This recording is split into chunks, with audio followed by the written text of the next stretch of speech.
Good morning to anybody coming in. Good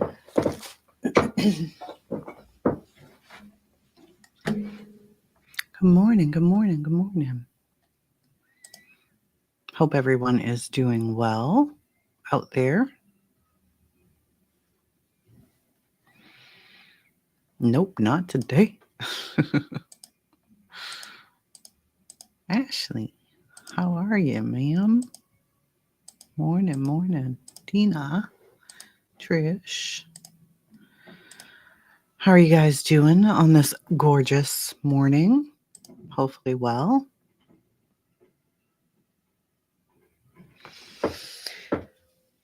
I was just catching up on all the Sebastian stuff this morning. It's been a lot, it appears. Tried to stay away from the Sebastian stuff for the most part. You guys just let me know if you can hear me okay, if you don't mind.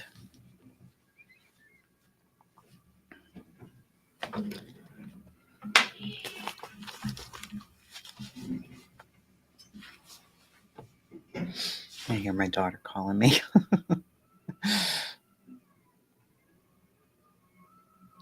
You can hear me fine. Great, good. Have you guys all been watching the Sebastian stuff or no?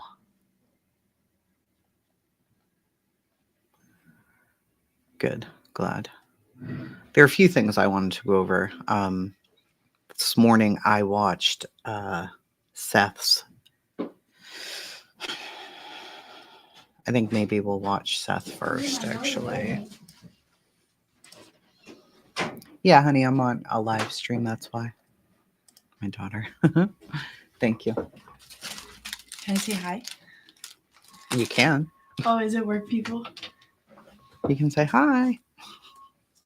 Hey, Skilo. Not much of it? Okay. So maybe we'll watch this first and then that, because I want to really get you guys' opinion of everything. I try not to watch a lot of the Sebastian stuff because it all feels like the same thing over and over again, just people arguing, really. But I do catch up on anything that involves the parents, of course. So she's so silly. She just went to get food and brought me some. She's so sweet. Some of this is with Jennifer Coffendorfer, but you know, what can I do though? Nothing, right? I have to just deal with it. Captain Obvious. I haven't been on and I forget how to put the damn banner down there. Oh, how can I do that? Logo, background, overlay. I have no idea. Show more, style, default. I have no idea. Text. Oh, there you go. Credit to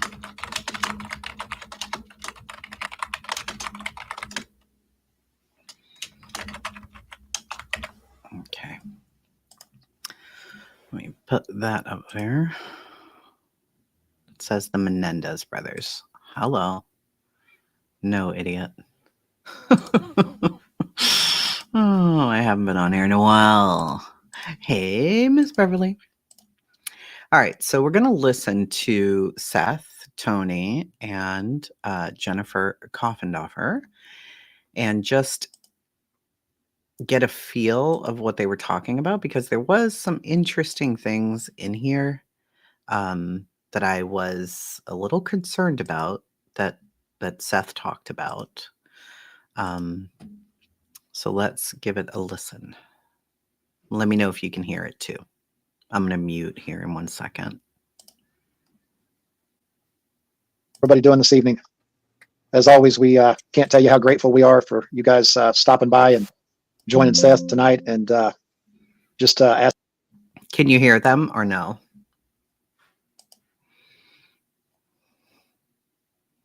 Because I do have my headphones on, so I don't know. I'm excited for March. Oh, Captain Obvious. I hope you're a well friend.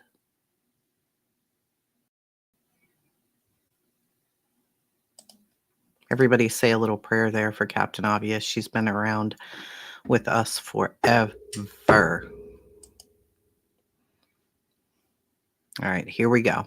Ask that you guys keep him in your prayers. As you guys can imagine, this has been, probably the worst second or third days of his life, the last couple of days.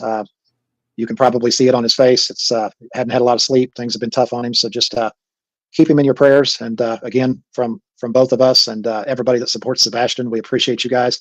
Thanks for being here. And we'll turn it over to Mr. Rogers. I'd like to say thank you to everybody in chat. Thank you for my mods. Thank you for Sebastian's Army. Thank you, everybody, for the prayers that still continue to come in. We are continuing to look for Sebastian. We are continuing to trace down every lead that comes in, turn over every rock, go down every rabbit hole. We will find him. That is my only goal. And I appreciate everybody that's there with me on this goal of finding my son and bringing him home. It's been a very trying year. I know a lot of y'all I've seen in chat, you guys are not happy with some of the interviews that are going on, but there are people out there that are obstacles, and that's it. They're just obstacles. Giving them any type of validation is not worth Sebastian's time. And I appreciate everybody that does debunk everything that they sit there and come out with. It's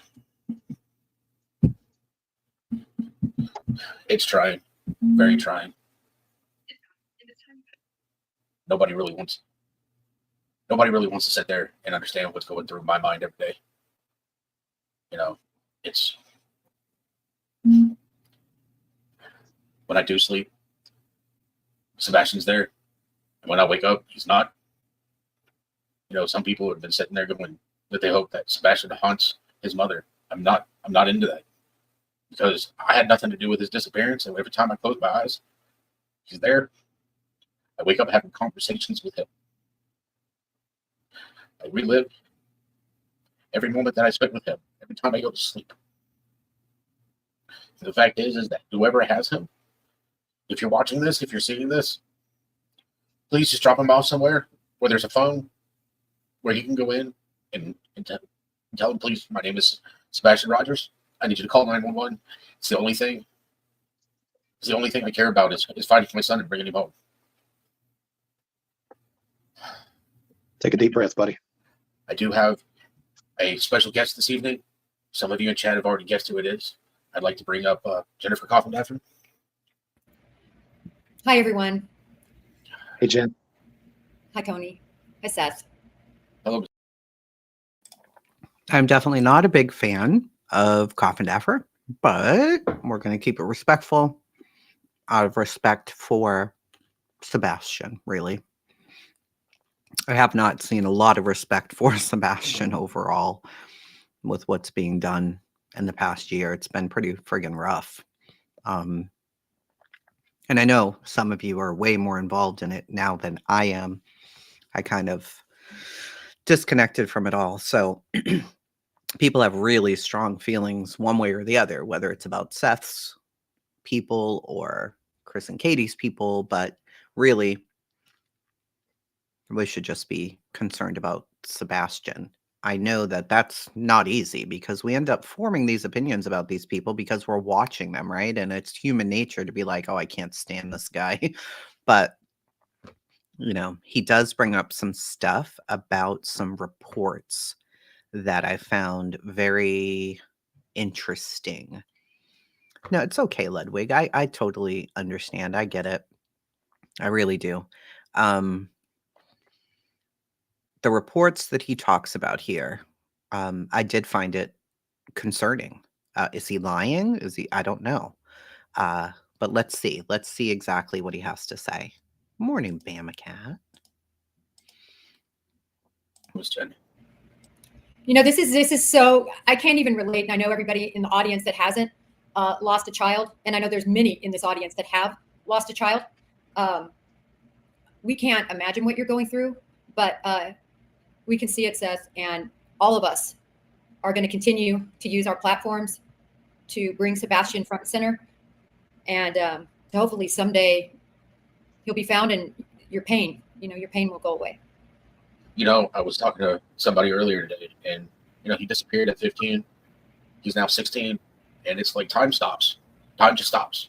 And if I found him tomorrow, is trying to pack everything that I have missed doing for him for the last year, and then just playing catch up. Like, disappears at 15. He's 16 now. I haven't even taught him how to shave. You know, when he would watch me in the bathroom when I shaved, and he was starting to grow a mustache, and he just didn't like it. He was like, I don't like my mustache. And it's like, well, I like mine. You know, if you shave it, it's going to grow in thicker. You know, teaching him how to use facial cleansers and the little machine. Like, I have pictures because he teenager started to get acne. So, you know, it's just, I'm not done teaching him. And the fact is that somebody has my son, and they're stopping me from continuing to teach him. And just not done. I'm not done living my life, teaching him and enjoying my life next to him. At 15, I'm supposed to get 3 more years before he's, you know, technically able to move out of the house. And now he's 16. Now we're down to 2 years, and it's like, I find him at 16. He was just probably gonna have to stay at my house until he's 20 now, maybe 25. I don't know if I'm going to ever let him leave. Once I find him, like, I've always told him that he has a room at my house no matter what. But now I think it's more along the lines of, you're going to have to stay. You know, I build a house. He's just going to have a house wherever I'm at. You know, you want to move out? That's fine. We'll build another one right behind the house. That way I know where you're at. That way I know that he's safe. And right now, the worst thing in the world is not knowing if he's safe. Not knowing that he's getting fed. Not knowing that he's properly clothed. Not knowing that he's getting the friendship that he deserves. Being able to talk to somebody that understands him. And it's horrible because I don't know what he's going through. Let's just try for 1 minute. And I know, you know, again, a whole year of watching and critiquing these people, it's hard to remove yourself from it for a second and just watch his face and listen to the words that he's saying, whether we think that they're true or not true, regardless of that. Think about what he just said. Think about your own child. You don't know where they are. You don't know if they're being fed. Do they have clean clothes on? Is anybody talking to him? Is somebody keeping him company? Is he alive? What is going on with my child?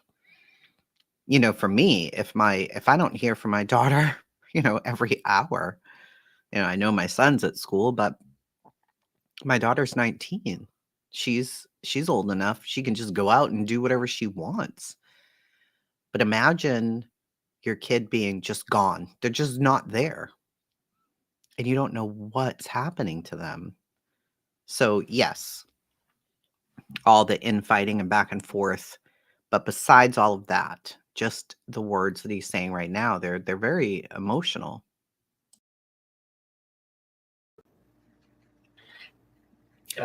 And watching her interviews just made me sick because it's about them. I'm going through hell. I know I am, but I also know where I'm at. People know where I am. And we don't know where he is. He is my grace, and he has been my grace since he was born. And I just want to find him. Seth, it's definitely abundantly obvious to me and Jen and everybody else that's watching that when you have an innocent parent that truly doesn't know where their child is, it's hard to fight back the tears. It's not hard to produce a tear. And I think that your interviews are telling over and over and over again. It's never been about you. It's always been about your son. You know, I didn't know I could cry this much. I didn't know anybody could cry this much. And it's like every day I feel like maybe I'm cried out and I won't do it. But just I walk by his room, or I just see something that's his, and it's like I don't want to move it. Things need to stay where they were at when he left. So when he comes back, it's where he left it. And Jen, I want to go to you for a minute and give Seth a chance to just decompress for a second. First thing I want to say is I think a lot of times, Jen, that people take having access to you for granted because you've now become this quasi content creator. And I think that, you know, having access to you, being able to speak to you, being able to get your opinions on things, a lot of people take that for granted because I'm not asking it. I promise I'm not asking anybody to be nice to anybody. We all have emotions, you know. If you can't stand these people, you can't stand them. But what I am asking is just keep an open mind and listen. because our first instinct is to go with how we feel overall, right? Like, oh my God, it's Seth and Tony. I can't stand them. To just listen, that's all. You don't have to be nice, of course. Just don't be crazy. You're one of us now, so to speak. But I want everybody that's listening tonight to understand, and Jen, I can speak on a personal level. You and I became friends working another case together, and have maintained a friendship, all the way through today. And I'm blessed to call you a friend. But beyond the personal side of that, guys, when you have somebody with Jen's resume that has done what she's done, it doesn't really matter whether you like her or you like her channel or any of that. And quite frankly, Jen doesn't care any more than we do. But what I think that you have to be grateful to have is her as a resource and listening to her take on things, because quite frankly, it's not an uneducated take. It is a very, very educated take. It's based on years of experience. By the way, I heard someone saying that Jennifer Coffendorfer worked in like agriculture. So I had to go look it up. And she didn't. Hold on.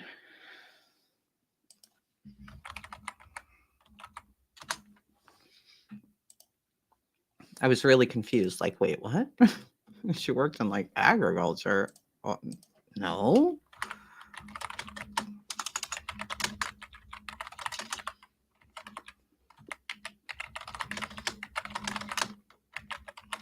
One second. Jennifer Coffendorfer is a retired special agent who served for 25 years. During her career, she worked in specialized roles, investigating violent crimes, gangs, and counterterrorism. She was also involved in tactical operation, crisis management, and firearms instruction. Since retiring, she's a prominent media commentator on criminal cases, providing analysis on high-profile investigations.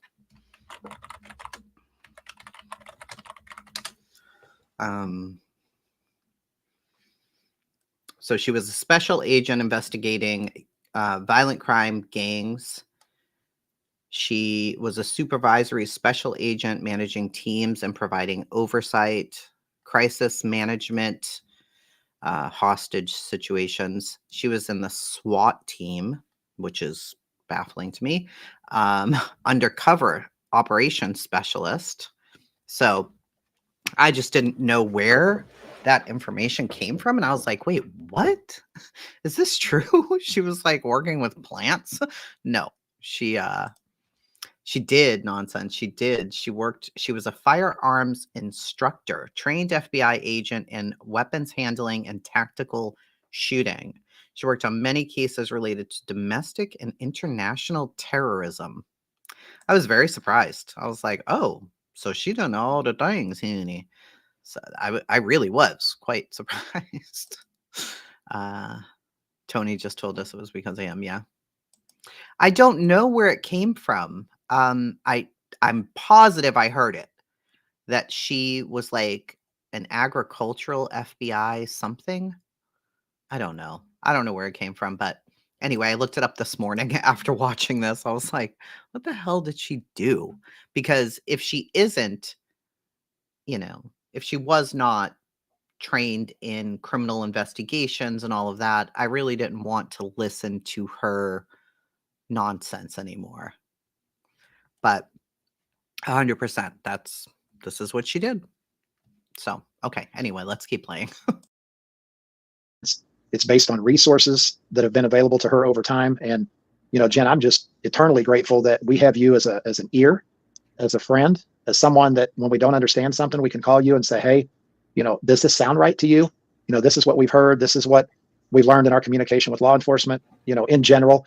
Does this seem right? And you're able to talk us through. Yes, it makes sense. And this is why. Maybe it doesn't make sense. And this is why. But, again, we're grateful to have you as a friend and a resource, and just want all of your audience that follows you daily and all of Seth's audience to know that, man, what a privilege to have you on talking about Seth and his son and what you see and feel and believe based on your education and all your years experience. So I'm going to turn it over to you and just let you talk for a minute. Well, Tony, I just want to say, first of all, that is very humbling. I'm humbled to be here because if it were my child, I don't know if I would have the wherewithal that Seth has shown through this. And I mean that sincerely. I haven't walked one step in his shoes, but sadly, I've walked alongside of so many parents over the years still that are in those shoes. And it's really something to watch the strength, to watch the focus be on Sebastian Wayne Drake Rogers, even with all the noise. And so bringing it back to him, I want to say that with all the cases of the missing, and we're all very active in all these cases. I post about them daily and talk about them daily. And Sebastian is so special. I don't want to say anything negative about any of the other missing. I just want to say, how did he become so special? And I think a big part of it, to start, Seth, was your honesty about him, your rawness, moments good, moments bad, but always moments honest. And you brought him to life, I think, for everyone. The pictures that were chosen, starting with the snake. I mean, just the draw of that. I mean, for me personally, we had a ball python named Jackie. My son is the exact same age as Sebastian. And for all of us that have a child and a son, particularly one that age right now, of course, this is so touching. But not only that, it's like the life in his eyes. I posted because I had seen for the first time, I heard his voice with that green tea. And I got to tell you, that moment was tough. And it had to be tough for anybody who has a heart. Because you could see that exactly how you talked about him, that you were just honest. You're like, he's kind of quirky. He's funny. He is interesting. And So that leads me to my next question. I don't want to cut you off, but you walked right into it. uh-huh. You and I were talking on the phone the other day, and we were trying to wrap our brains around what exactly it was. You and I have talked about Joe Petito many times. Has talked about the blonde-haired, blue-eyed white girl effect. And, you don't often see a 15-year-old young man that captures the hearts of America like Sebastian has. So what do you think has made everybody get so entrenched with? Very true. It is very rare that you will see so many people be so involved in a case that's of a young male. It's usually unheard of, but in this case, hey Lilith, Pika, all of y'all, it surprised me that this took off. But again, if you know the formula, you know that there were people to hate, so that's why this blew up the way that it did. Because really, until there was somebody to hate, the only people really covering it was Trevor Lee for the most part before it really blew up. And then other more controversial people started coming in. But prior to that, it was really Trevor. Trevor just kept at it. So This, I'll say finding this young man, because I want to believe that that's what most people are here for. That's what most people are here for. 98% of everybody here is here for that. And going back to a few of those things I said, but I think the other piece, this has truly become, I think for many, a mystery, if you will. To me, I don't really look at it that way, but I think a lot of people think, how in the world did this young man just disappear? And this gorgeous smile, his eyes that light up a room, all of that, Tony and Seth, you could tell he's just a special, fun, vivacious young man. And our hearts go out. Does autism play a part in that? I think yes, because anytime you know that there's someone with special needs that are missing, it's even more special because they're more vulnerable. They're less worldly. So now you have somebody who's a teen, only 15, and vulnerable. It makes all of us even more worried and concerned. You put it all together, and Tony, I'm going to say this, and Seth, this isn't just the United States. The world cares about your son. The world is posting. The world is saying his name, hoping someone saw something. Well, you mentioned hearing his voice with the green tea, and something I didn't even talk to you about before the interview, but you're going to get to hear his voice again tonight, and it's going to be in a way that is so raw that I don't think there'll be a dry eye in the house. hearing his voicemails was brutal. It was heartbreaking. Absolutely fucking heartbreaking. We'll hear him here soon after he talks about the reports. Hey, Care Bear. But I want everybody to understand that I believe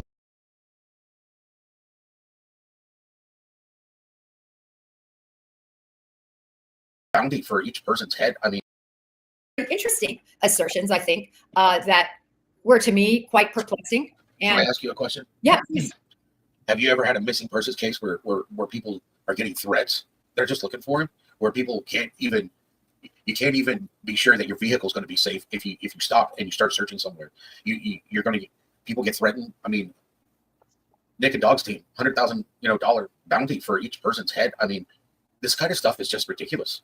It is ridiculous. And really what needs to happen is law enforcement needs to go in. It's kind of like, remember the school shootings right now, they're happening and young ones are doing it. And for years, law enforcement overlooked 12-year-olds. Stupid John Grisham novel. Like, I happen to like John Grisham, and that just scares the shit out of me. To use my language.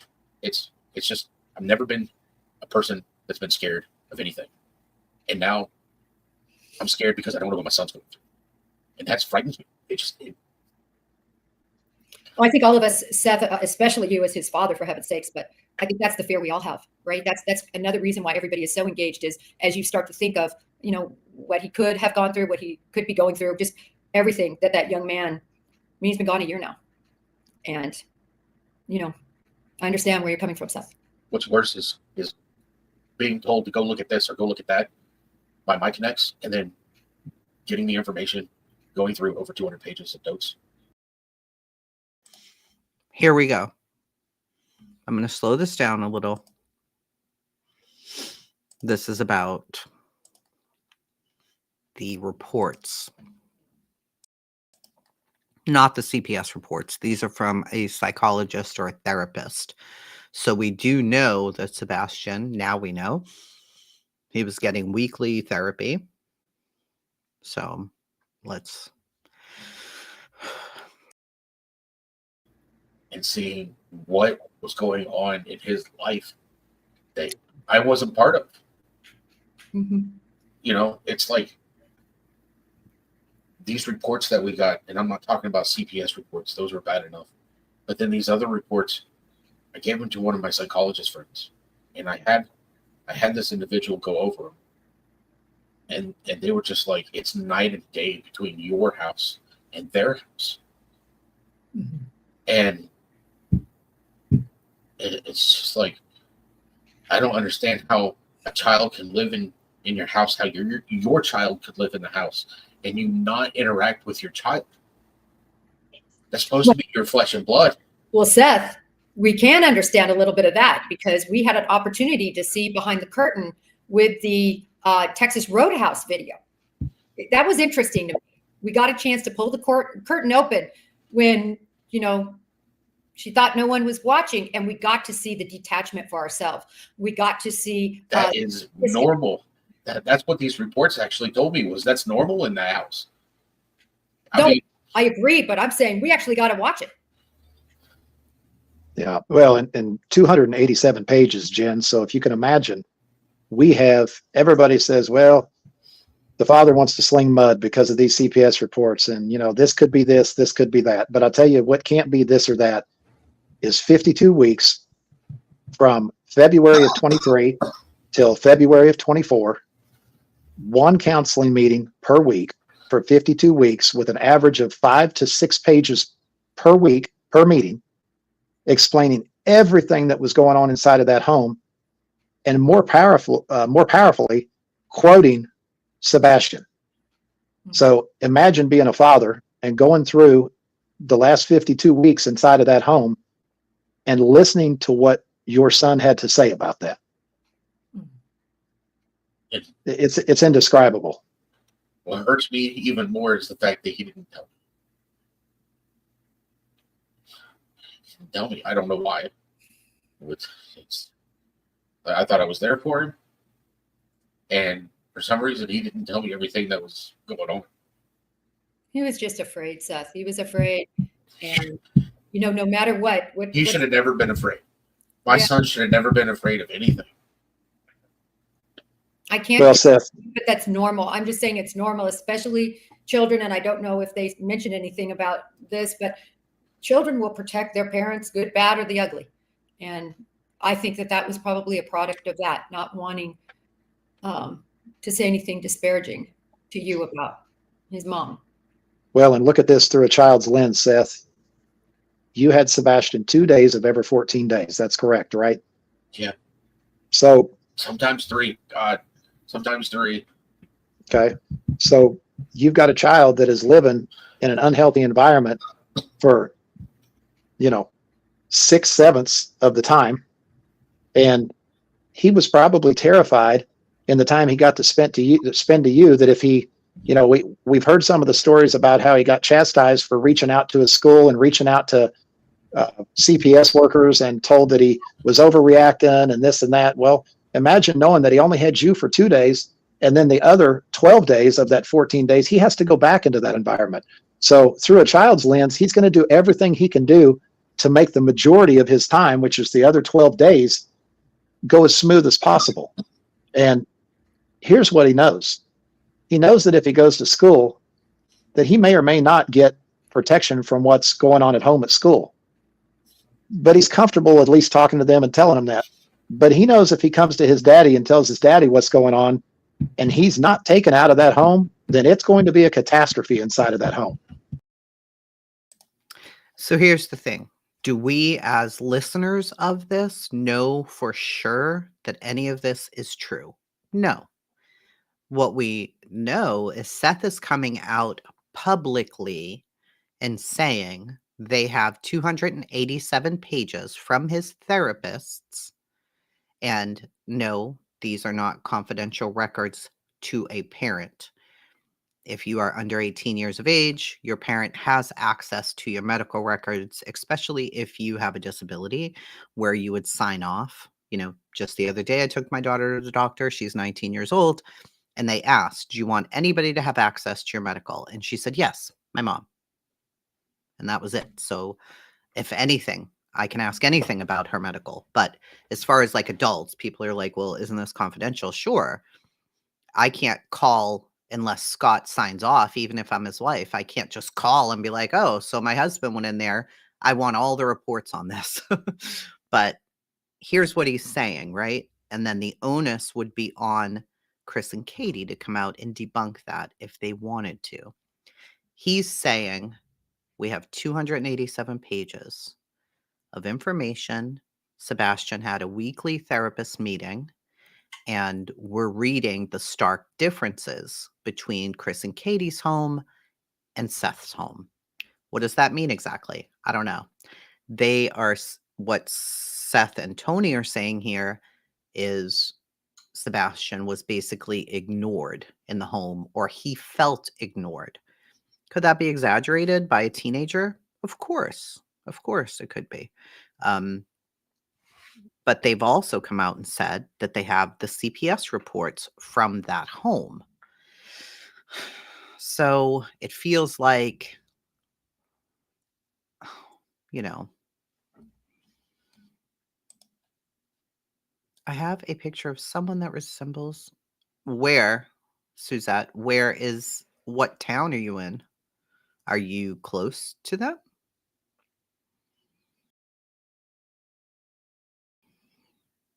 I mean, I would definitely send it in for sure. You can call the 1-800-TBI-FIND. You can call any of the county. You're in Alabama. And it was somebody who came to a ring cam.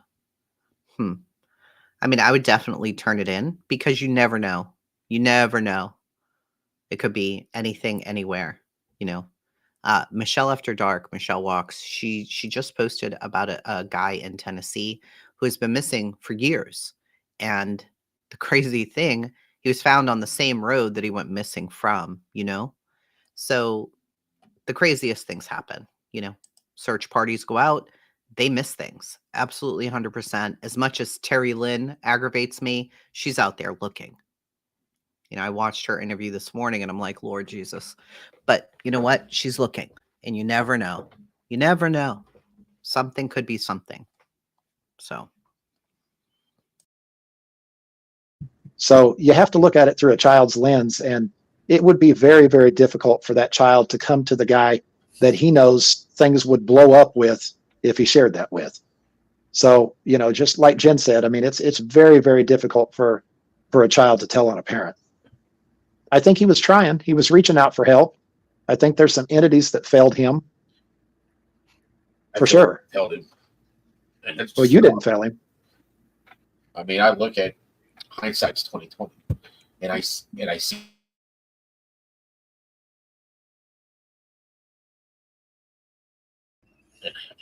didn't. Hindsight's 2020, Seth. You didn't know, you didn't have those reports, you didn't have that information. You can't beat yourself up. I know you're beating yourself up probably about so many things that's, happens so often, but you just can't. You just need to redirect that sadness and energy to exactly what you have been doing, is spending every minute you can, whether it's passing out flyers, whether it's advocating on your channel, whether it's searching, whether it's conducting interviews, everything you're doing, just keep doing it for Sebastian. You're That's all really, I can do. That's my goal, is to find him. There's I don't have to say my son. I don't have to tell my son I love him. He knows I love him. But I think about the last phone call I had with him that Thursday before. And it's like, I tell him I love him at the end of every phone call.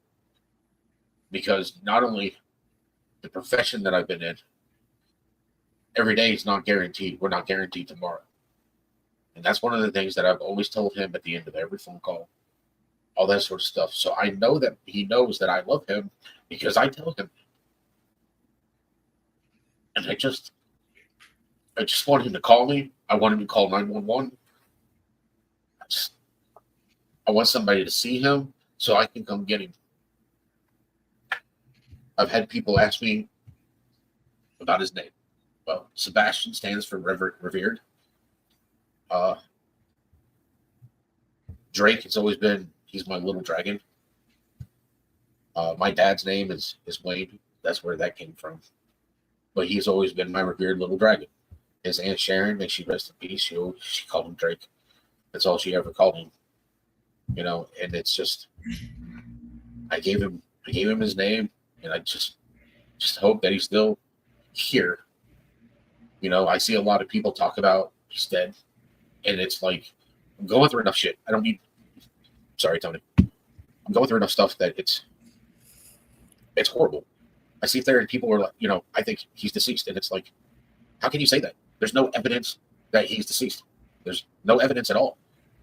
Putting that in the air is just wishing horrible things on a child that is missing. And if you think that, you're not looking for it. If you think that he is deceased, you're not out there looking. When a group of kids walk by, you're not looking to see if one of them is Sebastian. You're not actually paying attention to the children to see if Sebastian is one of them, because you already have it in your mind that he's not here. Well, I know he's not here in my house, but damn it, I believe that he's still alive. And I will keep the faith that he is until proven otherwise, because my son deserves that. He deserves even more than that. And it really just, so many negative people out there. Just really. Seth, you made the comment that there's no evidence at all that he's deceased, and that is 100% accurate. There is zero evidence that he's deceased. But what do you say to these people that we keep hearing over and over again that say, well, I don't know why people are blaming this person or that person or whatever. There's absolutely no evidence at all in any way, shape, or form. What do you say to that? From what you know and what you've seen and what you can talk about, what do you say to the people that say that, well, there's just, by golly, there's no evidence? Lack of evidence is evidence in itself. I see where particular people are guilty of abuse, negligence. My son's not here because they weren't doing their job as a parent. They don't deserve children. And unfortunately, one of those is my ex. I don't know what happened to her. She was not always like that. Seth, a little more specifically, we're obviously not going to talk about anything we can't talk about. But you know the contrary. You know there's a mountain of evidence, correct? Yes. And you know that all the people that make it seem like that Sumner County just... You know that there's a mountain of evidence, correct? And he says yes. So I think personally, this is when the video came out of the blurry image recently by SF, and Craddock made the comment, that they've had it for 72 hours. They didn't think it was relevant, and they really had no comment any further than that. Remember when the trash trucks came out, they had to kind of pull that back. They convinced Seth that it was a trash truck. He doesn't think that it is now. Here's what I think is happening. And this may be far-fetched, and I may just be seeing it from our realm of social media. I really feel social media fucks these cases up so much and encourages so much negativity that they're holding everything back that they can. They're just holding it all back because they don't want us speculating and causing more problems. That's my guess. I have no friggin' idea. But if Tony's saying that there's a mountain of evidence and Seth is agreeing with him, then I really wonder, and I pray there is a mountain of evidence somewhere that they have some things and they refuse to let it out in the media. That's what I'm really, really, really hoping. Has nothing, and that they don't have a clue, and there's just, it's just, he disappeared like a unicorn, poof. None of that's true, correct? That's correct. Children don't just disappear. And Sumner County hasn't been fooled here, have they? No, they haven't. They have not. I'm communicating with them almost every day. And obviously, from my understanding, she had her attorneys at her interview. I don't have attorneys sitting here telling me how to answer questions. I don't. I'm not going to sit here and say that they don't know. So he's claiming that Katie had a lawyer sitting with her during the interview we're about to watch. No idea if that's true or what the reasoning on that would be. Maybe because they do have the restraining order stuff, or I don't know. I don't know. I don't know why an attorney would be at an interview. Maybe so in case the interviewer asks something that the lawyer doesn't want answered, to advise them, maybe because they're so emotional, they just don't want them to say the wrong thing. With Seth saying that she had the lawyer there, he's trying to insinuate, oh, it's because she's guilty. She did something, and that's why she has a lawyer, of course. But I mean, just think about it logically, Yes, Katie's lawyer is for Betty, but would they come to an interview? I don't know. Maybe they just didn't want the attorneys out, the interviewer asking anything that could jeopardize the case, perhaps. I don't know. Know what's going on, or that they do know what's going on. I just know that they are working this case to bring my son home, and they are working it, and they have information. If I can jump in really quick. Sure. I saw I need to know that I was, well, I actually not just an interview, multiple interviews on a local station, I'll just say. I have never seen anything so misleading in many investigations. For those of you who may not have watched it, it was unbelievable. Nick Bears, Channel 5? No, it was, okay. And I won't even say the channel, but they literally had on the Proudfoot's paid private investigator, who, in my opinion, and this isn't about him, it's about the misleading information that was broadcast. It was shocking to me about the video. The shadowy figure. And, this could really mean something. This could turn. She's an instigator as well. Keep that in mind. She absolutely is. Coffindoffer. Why bring this up? Why are you bringing this up and saying the paid private investigator? I mean, what? Why do you have to include that descriptor? The paid private investigator. Okay, Jennifer, stop. You're supposed to be a professional in this realm, and your bias is so strong that it's really hard to respect you, even though your credentials are outstanding. It's extremely difficult to listen to you and see how biased you are in every single case. You choose a side personally and then hop on the side of that part of the family. And it's absurd. It's absurd. You could be advising both sides, all sides, with your expertise. And instead, you run around and start these little fucking controversies, and you don't need to. There's no reason for this. It makes you look much less credible than you should be. Not that you'll ever hear this, but turn the case around and then whatever actually happened to good journalism. So many have reached out to say that is absolutely no. It is not evidence of somebody who took Sebastian. And actually, that PI got on television and said that they were trying to figure out whether that could be Sebastian. Did you hear that? Could be the break in the case. Break it, but not just a break in the case, like somebody taking Sebastian, but that could be him, like walking or whatever. That could be him. Most misleading thing I have seen in this case, and it's wrong, and just bad.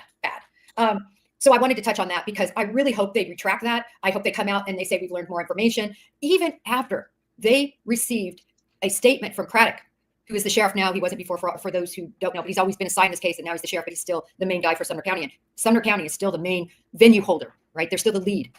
He came out and told them, no, we have analyzed that. We had it within the first 72 hours. That person, it's not involved. It is not evidentiary in this case.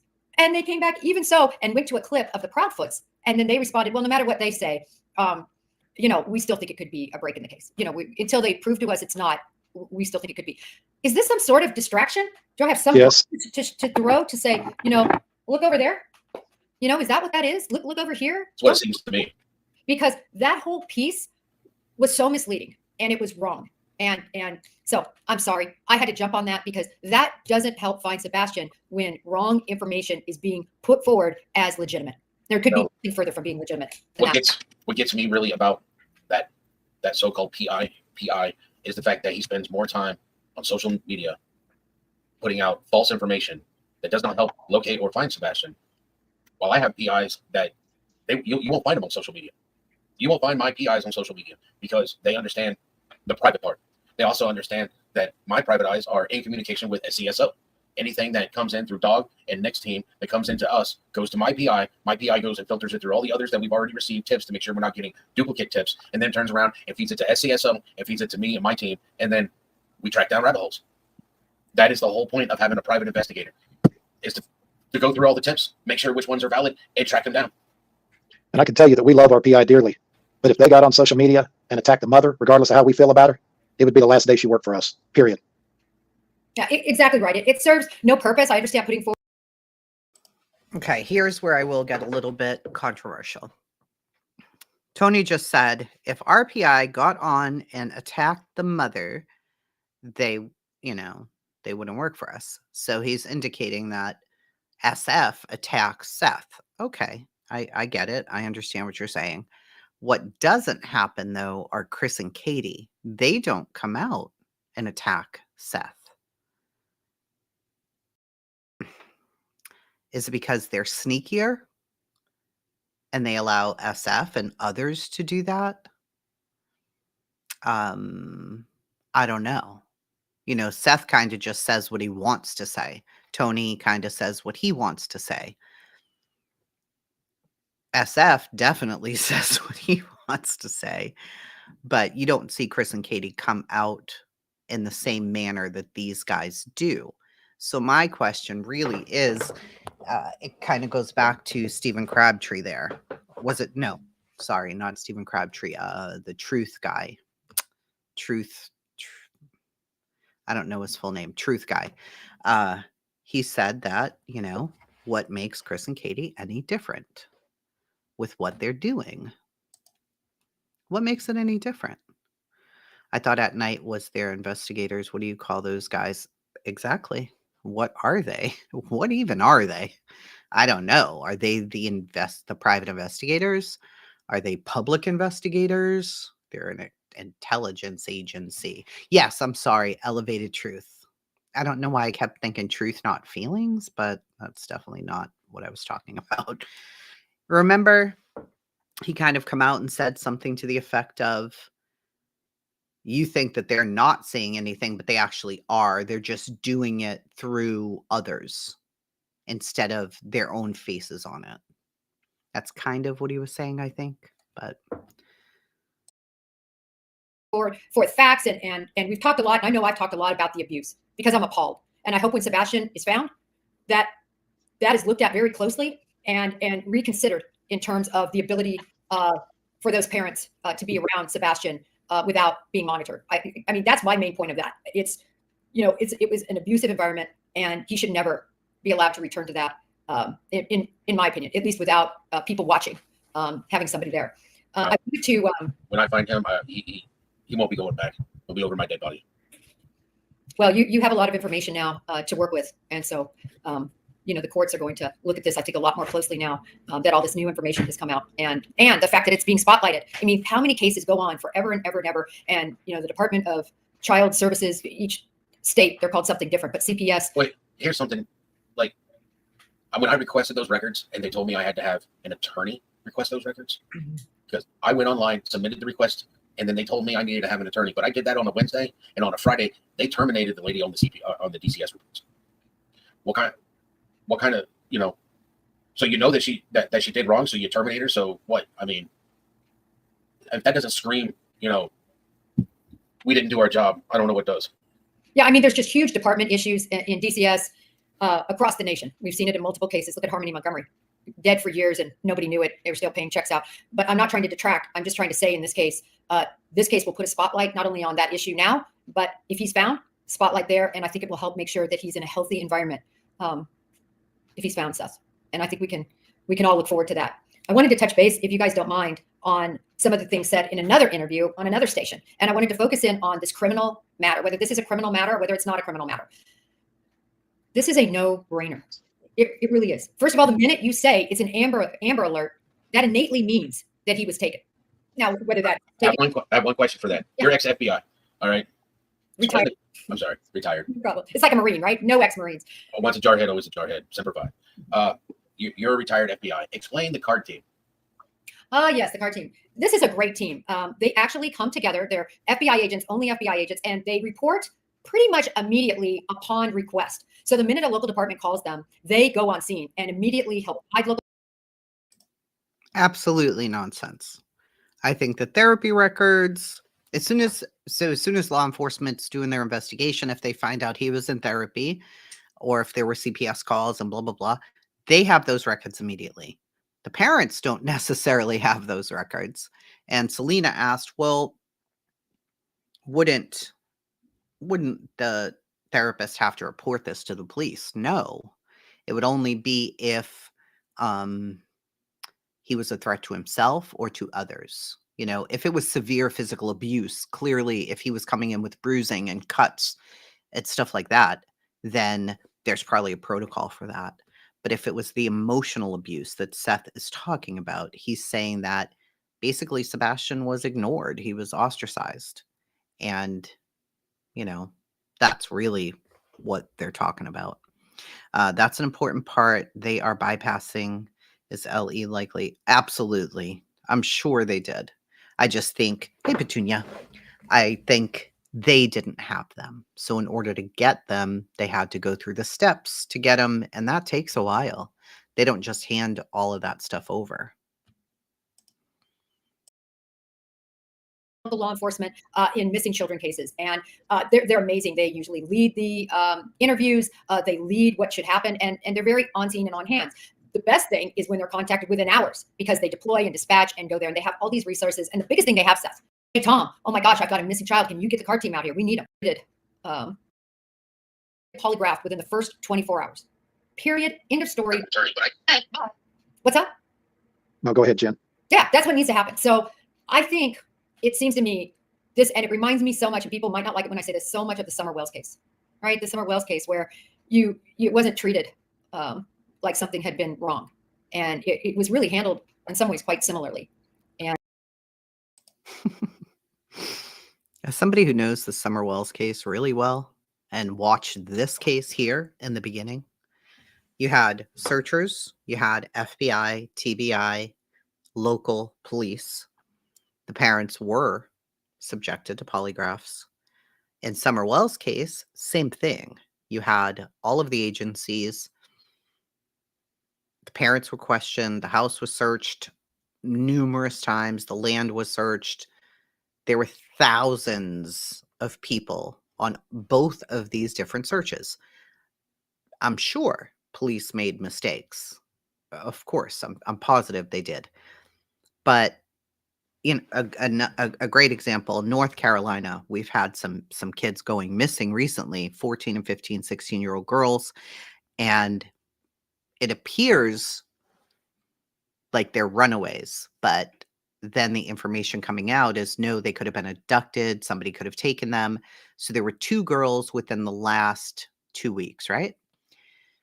One girl, they put out the Amber Alert right away, and it turns out she actually was taken by a predator from online, and they caught him and everything is okay. It was 2 men who lured this girl. And the other one, The girl had been missing for a week and they hadn't put one out. So finally, last night, they did put one out, or yesterday afternoon, and that triggered the girl to come back home, right? So in these cases, Summer Wells and Sebastian, Amber Alerts were put out right away. Clearly, this is not a case. Summers wasn't a case of being a runaway. It absolutely needed an Amber Alert. Of course, she's a tiny little girl. In Sebastian's case, he could have walked away, fallen into a hole, construction was going on, all of that, and they just missed it. Or something nefarious could have happened. 100%. There's no strong scent that we've heard of, we don't know, leaving the house. So that makes me think of like a Gannon situation, Gannon Stouch situation. How did he get out of the house without a scent? Katie's car. Well, how did Katie's car get out of the house without being seen by ring cams? Well, that knocks that out of there. A ring cam would have seen her, and they didn't. So did he leave on his own? And the dogs were just not good dogs. Sure. That could happen too. You know, you got to kind of look at every single thing.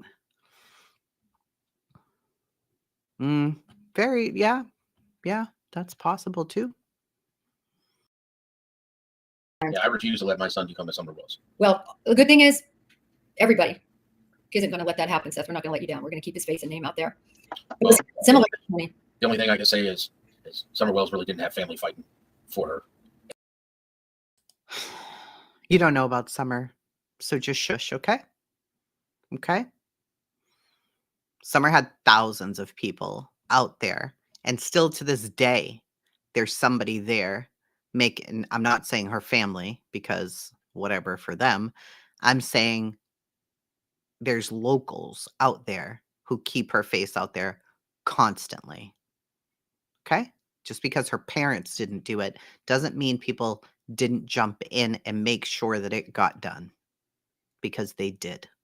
So you don't know what you're talking about. Please don't compare Sebastian's case to Summer's and talk about shit you don't know. Okay. Shit. And that's sad. And I'm going to fight tooth and nail for my son.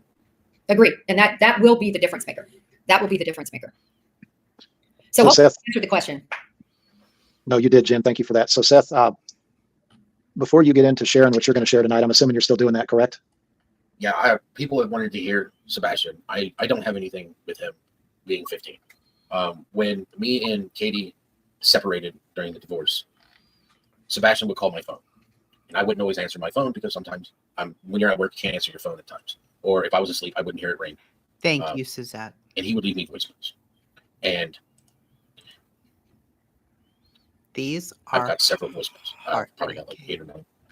And I just never deleted his voicemails because I didn't see We're the going to point of listen deleting to them. the voicemails. Okay? Be prepared if you haven't heard this, okay? So you have to let me know if you can. Seth, just needed to call him. Hold on. Hi, Daddy. I'm sorry to tell you I'm being called. I love you. Bye.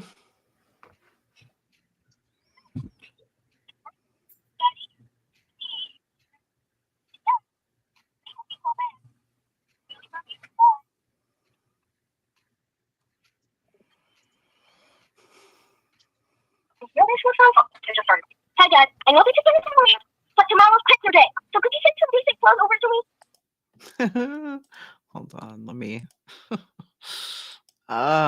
His little voice, I cannot.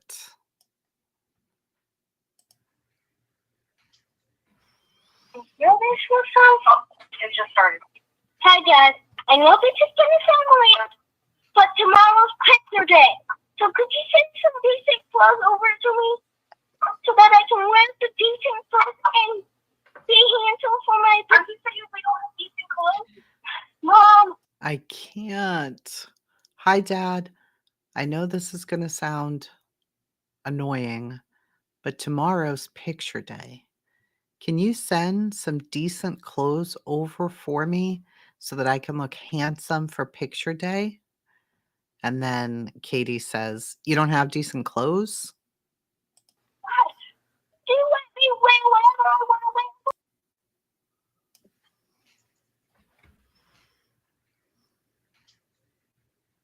Your visual sound? It just started. Hi, Dad. I know this is gonna sound weird, but tomorrow's picture day. So could you send some decent clothes over to me so that I can wear the decent clothes and be handsome for my picture? Are you saying we don't have decent clothes? Mom, what? Do you let me wear whatever I want to wear for picture day? All the time.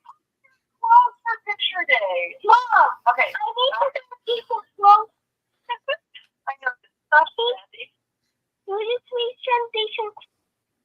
Oh, my heart. Oh, my God.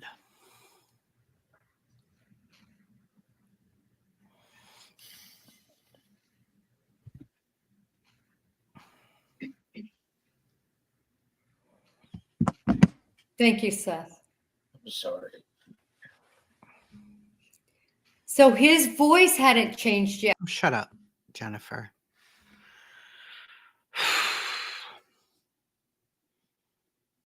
Hmm.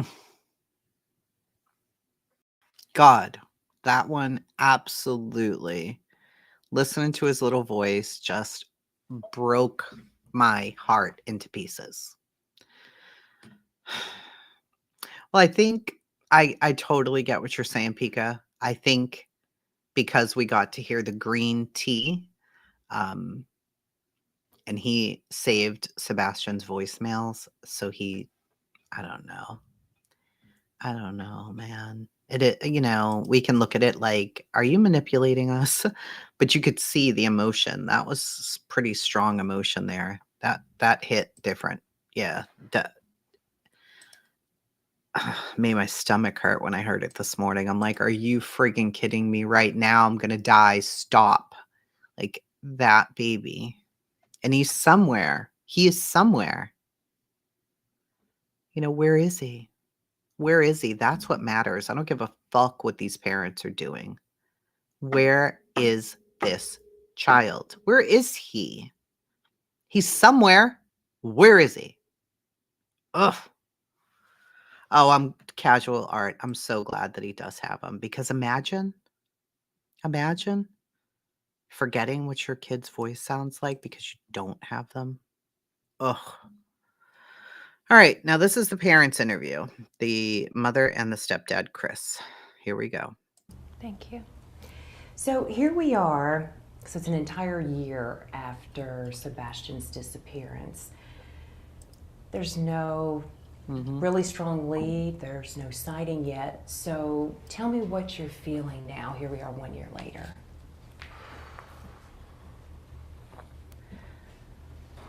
I struggle to put words to how it feels, honestly.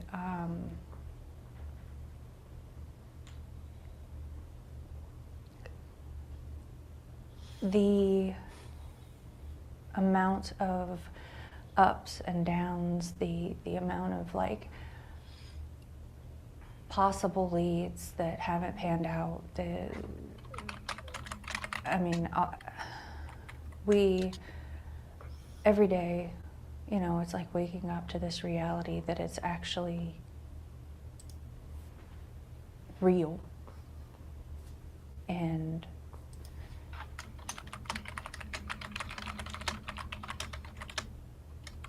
Sebastian should be home with us. He should be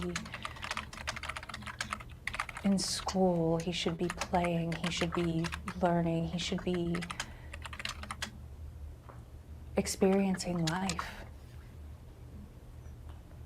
And until we can find him and until we can bring him home, we're going to keep doing everything we can to make sure that people don't forget about him. We're going to keep making sure that we spread awareness for him, and we're going to Agreed, we're going to keep Brittany. searching, and we're definitely going to keep praying. You've told me you do want to stay. So I wonder if she's medicated, Katie, or I don't know. I think she's a slow talker anyway. I have no idea if that's true. Just from what I've seen, it feels to me like she's a slow talker. I'm a very fast talker, so I don't know. I don't know. But tell me your thoughts. Stay positive. I know you both want to stay positive. That's all part of it. So, in your mind, do you see Sebastian coming back through your front door? Do you feel he's okay? He's alive. He's out there. I dream about it every day. I dream that one day I'm gonna wake up and this is gonna be a nightmare. But yes, I believe that my son is out there somewhere. I believe that we are going to find him. We are going to bring him home, and we're gonna find a way to recover from this. And I'm gonna watch him grow into a young man, and live the life that he deserves to have. All right, I sped it up a little bit. What would you say to him when he walked in that door? Oh God, I don't even know if I'd be able to speak. I'd probably bulldoze him down with hugs. Honestly, when I picture that, I just picture being able to hug him, to hold him, to smell it. I mean, I just to be able to hear his voice, to hear his laugh, to see him just be with us and be Now, okay. this is 1.25, so Like, feels like she's talking I normal can't now. wait to see my son. I want to find him so bad. You think he's coming home, right? Mm. How would you describe what you all have experienced this last year with so many unanswered questions still? It's horrific, to be honest with you.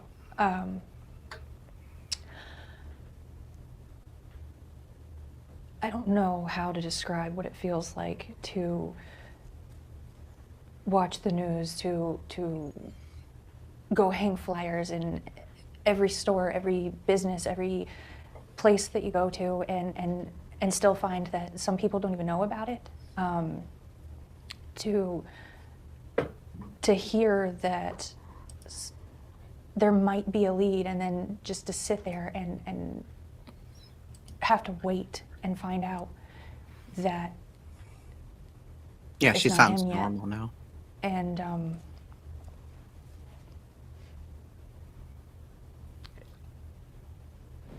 just, It's pure hell. I mean, there's nothing you can, there's no words, there's no way to put how this actually feels. And anybody that can, Same. I don't see how. He's Spitfire. I mean, it's day-to-day life changes and you're stuck. It's almost like it feels like it's a Groundhog Day thing, where it's the same thing over and over. You wait and you hope a phone call may come in, you may get something, may get a lead, turns out to be nothing.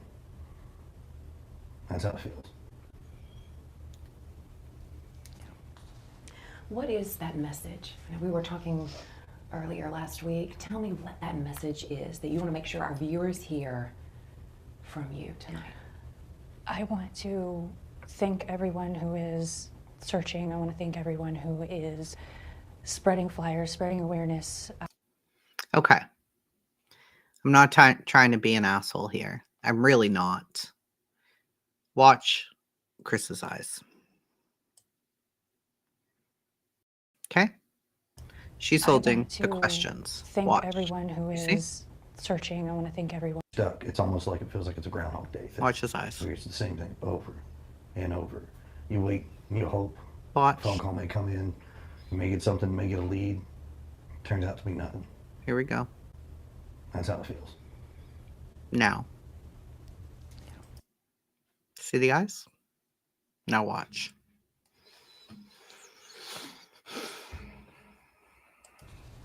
What is that message? Watch.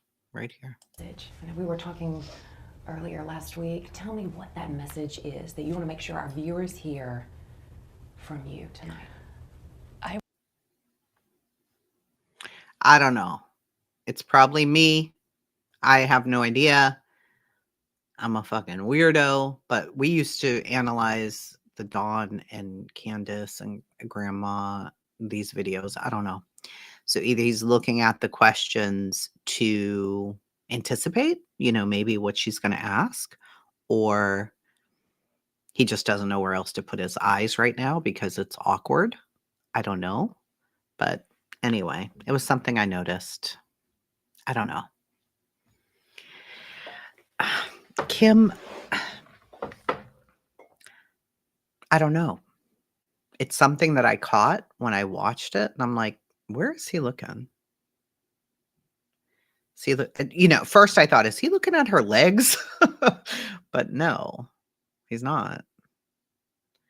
He's looking at the notebook, the questions. I don't know. I have no idea. Call me a nutcase. It's just what I noticed when I watched it, and I'm like, yeah. Yeah, Brittany, I know. It's just such a thing, It's a thing around here. You say one word wrong, and it's like, how dare you? But I want to thank everyone who is searching. I want to thank everyone who is spreading flyers, spreading awareness. I want to ask everyone not to forget, and I want to encourage people to keep helping and to keep bringing awareness, not only to our son, but to all of the missing children, because they all deserve to go home. And I would also like to say that if my son could hear it, that we love him so much, and that we are going to keep searching, we are going to keep looking, we are going to find him, and we are going to bring him home.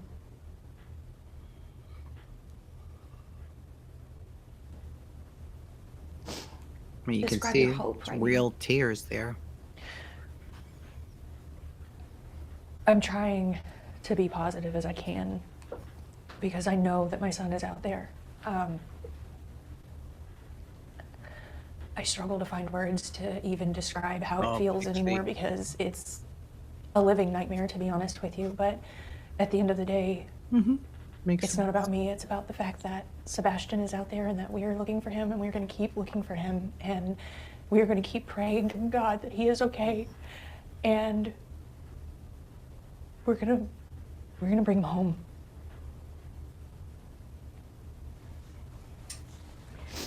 This story, we know it's baffled our Hendersonville community.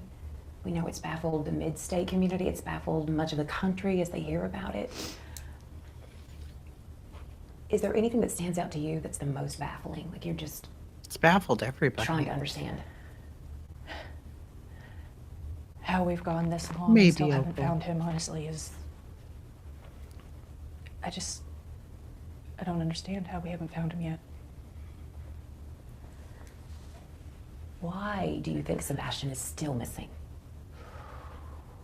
That's tough to say. I mean, it was the largest manhunt in Tennessee history for a child. And absolutely zero evidence. There's nothing out there. Law enforcement's working due diligently. They are working hard over and over and over.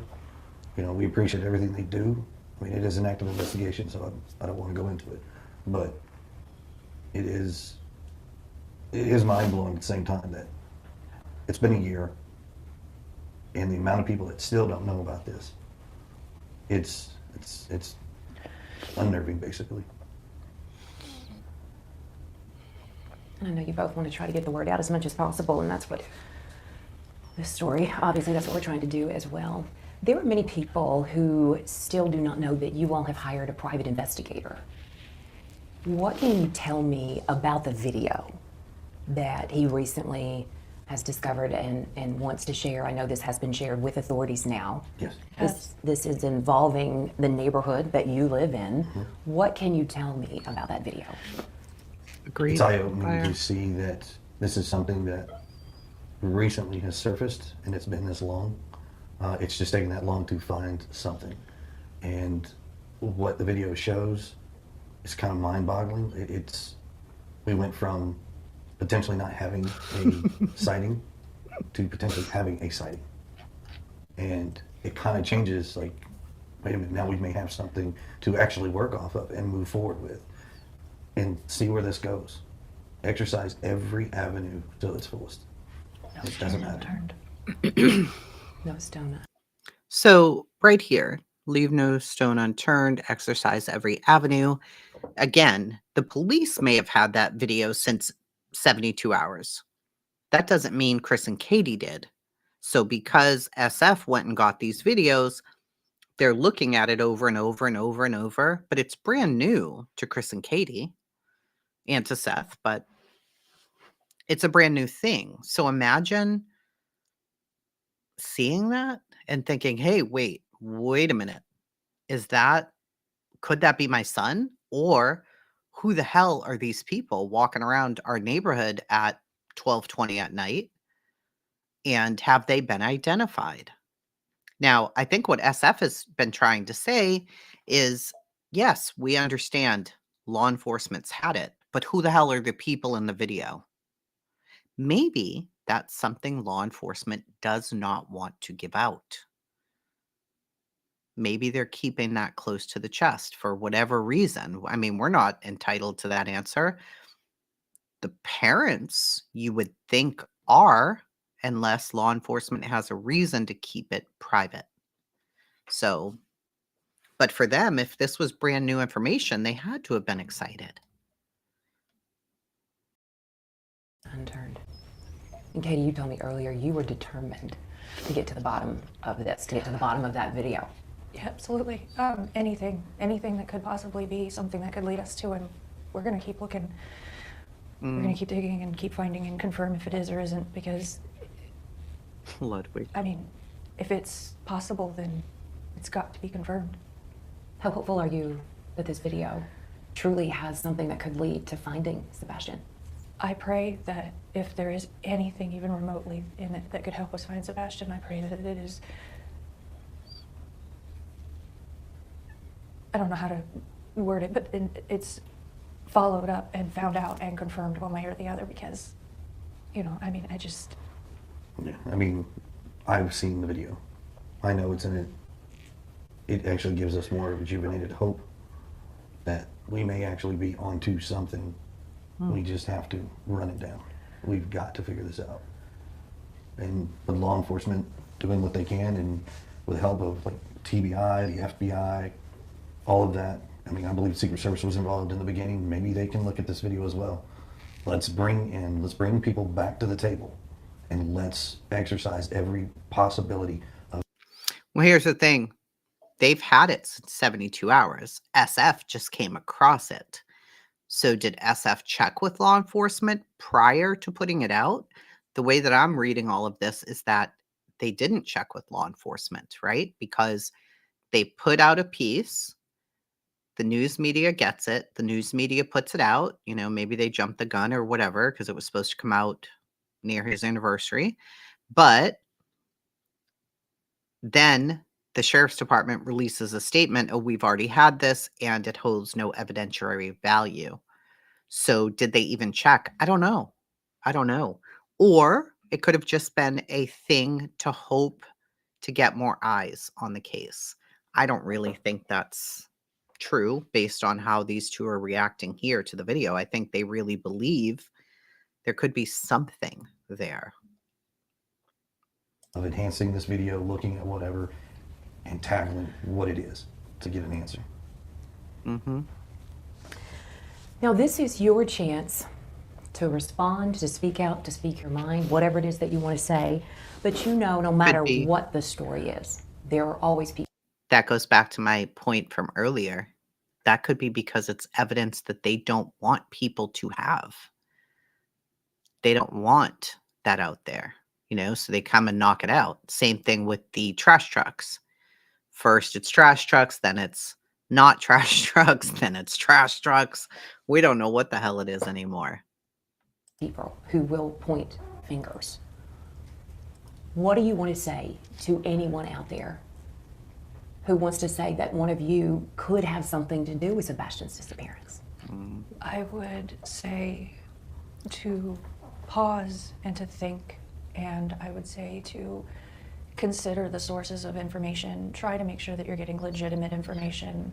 Avoid the rumors. And I would say that everyone should pause and remember why we all came together in the first place, and that is because Sebastian's missing, and because I'd like to believe that we all want to find him, and no matter what anyone's personal opinion is, that the most important thing still remains that Sebastian needs to be found and Sebastian needs to come home.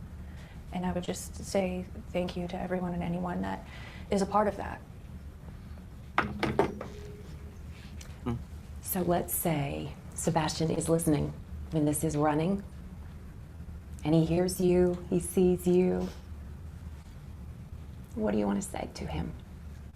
I would say that I love you so very much, and that I hope that you're okay, and I would say that know that we all love you, and that there are so many people that care and so many people that are looking, and hang in there and know that we're going to find you, know that we're going to bring you home. Terrible. I miss him so much.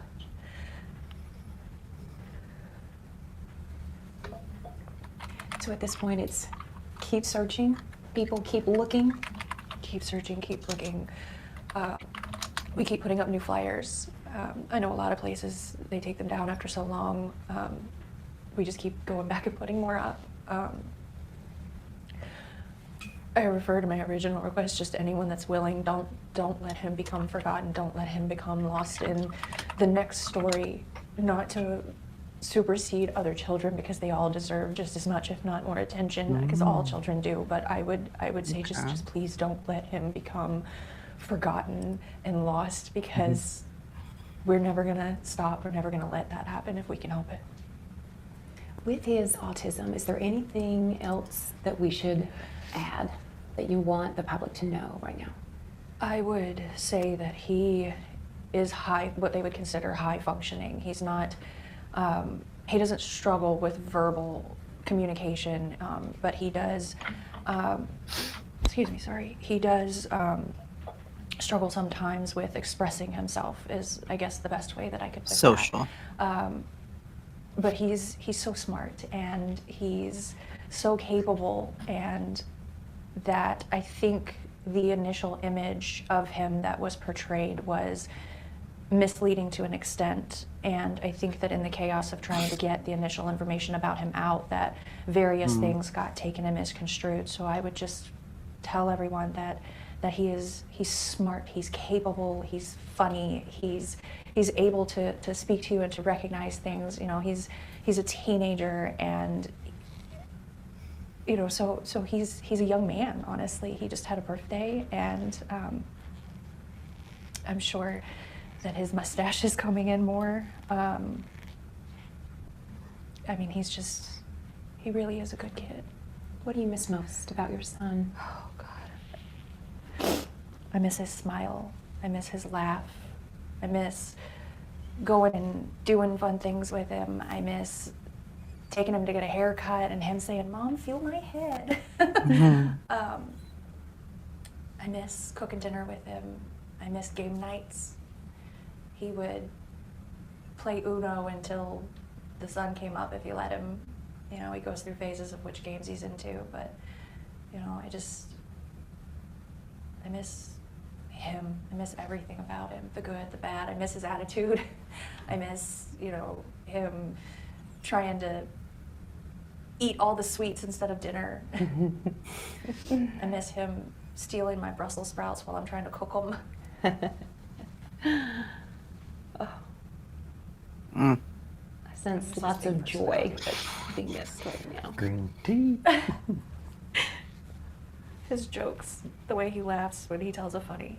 He had, there's a video that I put out that he was being goofy, and he had this like half gallon of green tea that he had gotten from the grocery store, and he thought of this joke, and he ran in the kitchen and he grabbed a green cup and he was like, "Mom, green tea!"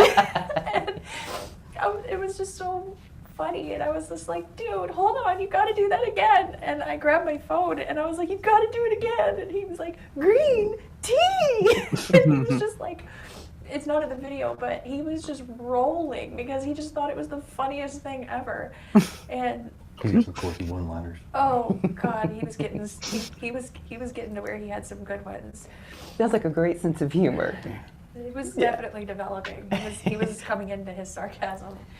You know, like one of the other videos I released when it's hard to hear, but we were bowling, and because he has a lot of fun with it. He actually was getting a lot better without bumpers, but he like rolled a good roll, and he turns around and he's like, "You got wrecked, Mom." And I was just like, "What is happening right now?"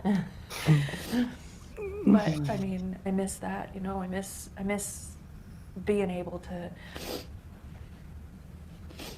hang out with him. You know, because he's not little anymore. You know, which we had a lot of fun when he was little, but when they get older, you know, you start being able to do different things with him, and you know, game nights are, God, they're a blast sometimes. We didn't have pool days this year. Yeah, full days. It's big in the summer. He loves to go to the pool as much as possible. Swims. Swimming. Oh God, he loves to swim. He's I don't know if I put that picture out or not, but there's one that I took of him. He was on this like giant, I think it was a flamingo, and he was just like, just being a cool guy. Being a fun kid. For our viewers, before we end this, I guess I will say that for a few years, my son wore pool shoes. Just, I don't know. Maybe it's a sensory thing, or I don't know. And I do too. You know, people are like, well, if you cared about him, why were you putting him in a home? Well, because he's turning into a man. And sometimes you have, you know, attitudes. Sometimes you get attitudes. And, you know, maybe it was something they were considering that might have been better for Sebastian for a while, or they could have been at their wits' end, or he was in therapy, like they said, for a full year. So maybe that's something the therapist recommended. You know, maybe there are places that he could have gotten better therapy that was out of the home. We don't know. We don't know.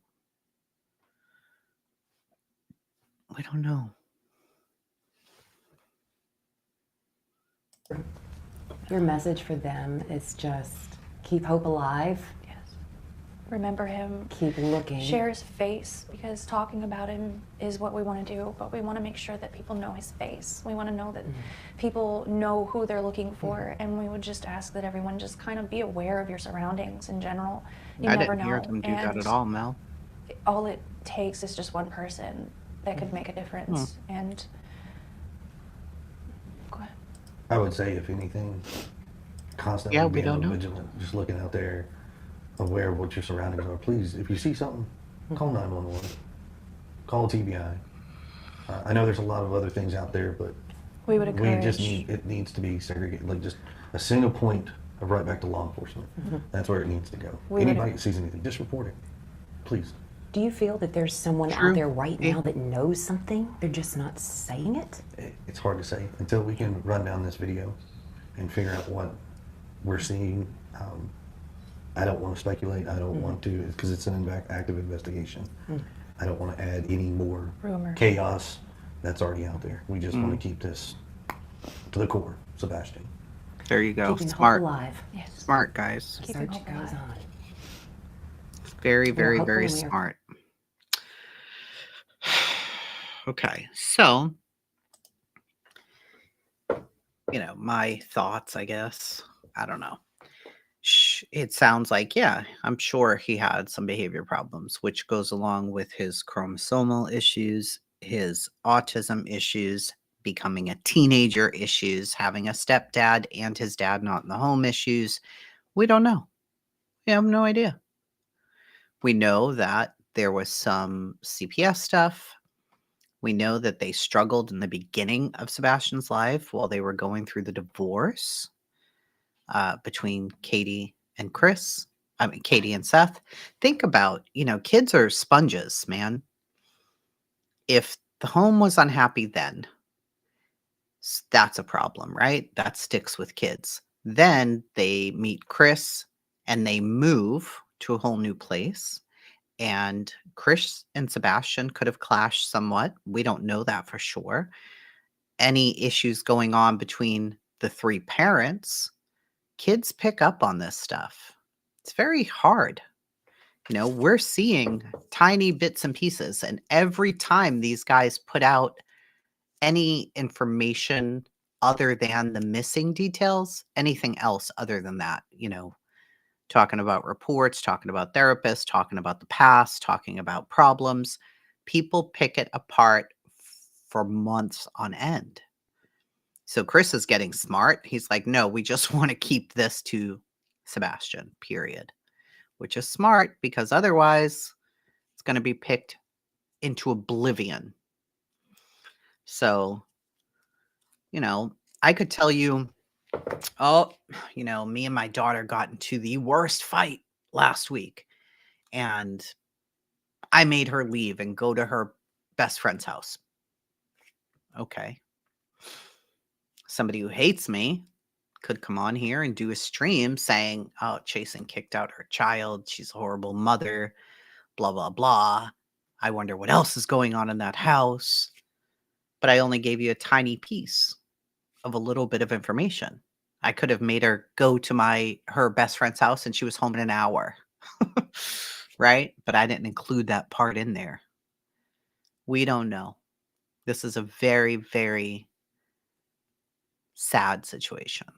Clearly, there were a lot of problems. Regardless of whose fault it was, there were a lot of problems. And the only one not to blame is Sebastian. It's up to the parents to make that comfortable for Sebastian. Period. It's not up to the kid to make it comfortable for the parents, you know? And I think we forget that as parents. Once you have kids, that's it. That's all. That's it. That's all. You don't get to be comfy, cozy anymore. You don't get to do that. You sent me an email, Lil Dev. Let me see. Ow, my glasses. Let me see the email. John.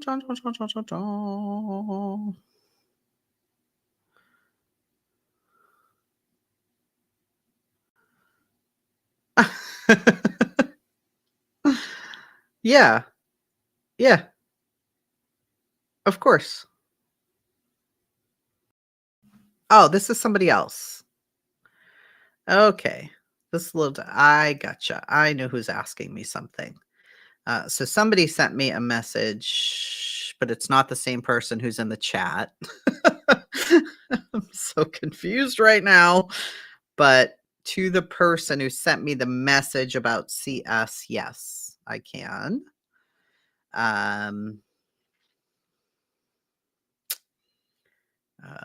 Yeah, I can. I don't know when, but yeah, I can. All right. And I gotta run. You say it's not important. So did you send it to chasingtruth2@gmail? Because I don't see it. Unless you are that person too. This could be your an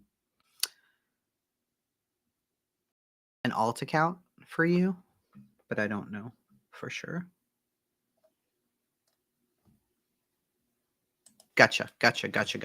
Okay. Yeah, I can. Just email me, let me know the time frame, and I can have my daughter go do it. So just let me know. All right. I am off. I have a meeting at 1, of course, because that's all I do. The next episode of Delphi hopefully will be out Sunday. It's extremely, extremely, extremely long. It's going over the trial, and it's super, super, super, super long. So I don't know. I don't know. I'm trying to get it out by then, but I keep messing up the audio. If I make one mistake or say something wrong, I start over, which is so stupid. I should just let it go because that's normal. When you're speaking, you make mistakes, but I can't. So I keep starting over.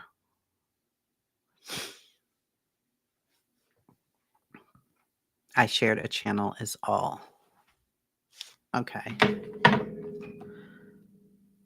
Oh, I gotcha. Oh, I gotcha, little dove. All right. Got it.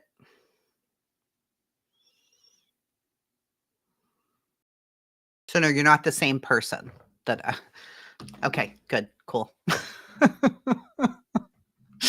All right, I'm off here. I love you. Bye.